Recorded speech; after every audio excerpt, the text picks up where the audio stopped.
after the hook exercise is the background essay.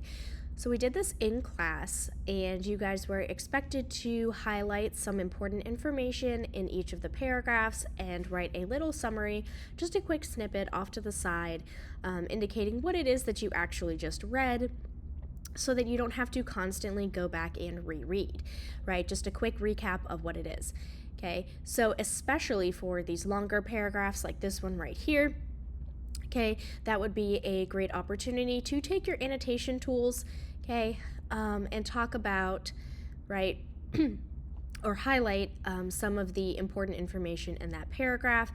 For example, here they mention Upper Egypt and they mention Lower Egypt, right? They talk about the Black Land, they talk about the Red Land, and what those two things mean.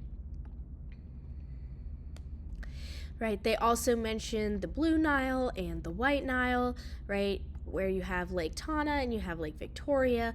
They mention some vocabulary as well. You have, including the Black Land and the Red Land, you have tributaries, right? One of those bolded words, you have papyrus, you have irrigation.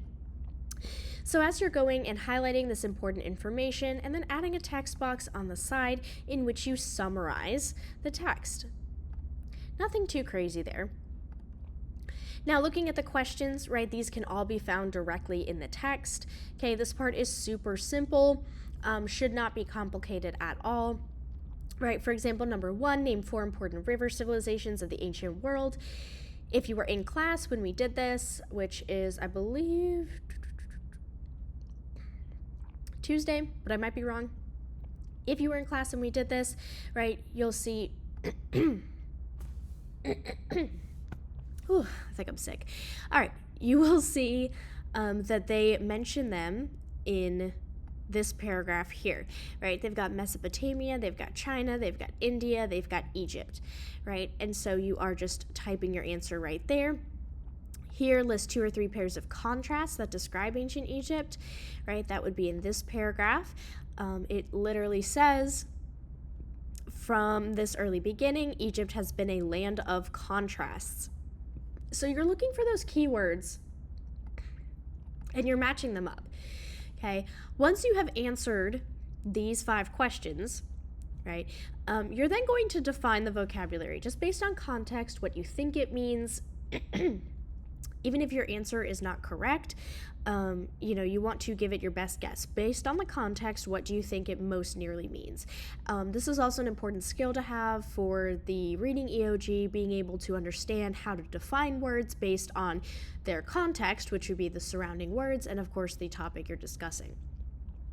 Lastly, it wants you to write a 2 to 3 sentence summary of the background essay describing time, place, and story. Everybody's answers are going to vary quite a bit for this one, but just general rule of thumb, right, start here where it says time, place, and story. So time, that's going to be our timeline, obviously. Now in the essay, they mention, right, the first pharaoh began his rule in 2920 BCE, nearly 5,000 years ago. So as you're mentioning that time, place, and story, right, for time, you could say 5,000 years ago, you could say that specific year. You could mention how long it lasted, right? Those are all good details. Place, right? So where is it located? Okay, and why is that relevant? Like, what is nearby? And story, okay? So that story, right, looking at this background essay, how did the Nile shape ancient Egypt? Okay, that's going to include some things that would point you towards that answer, right? They talk about the source of the Nile, but they also talk about the flooding cycle, right? And how that determined what they grew, when they planted it, and when they harvested it. They also mentioned sand being everywhere, settling into the dough for flatbread, which, as we discussed in class, is a basic food eaten by everyone, right? It would ground down their teeth, cause infection, cause pain, and this leads to dental disease becoming a problem.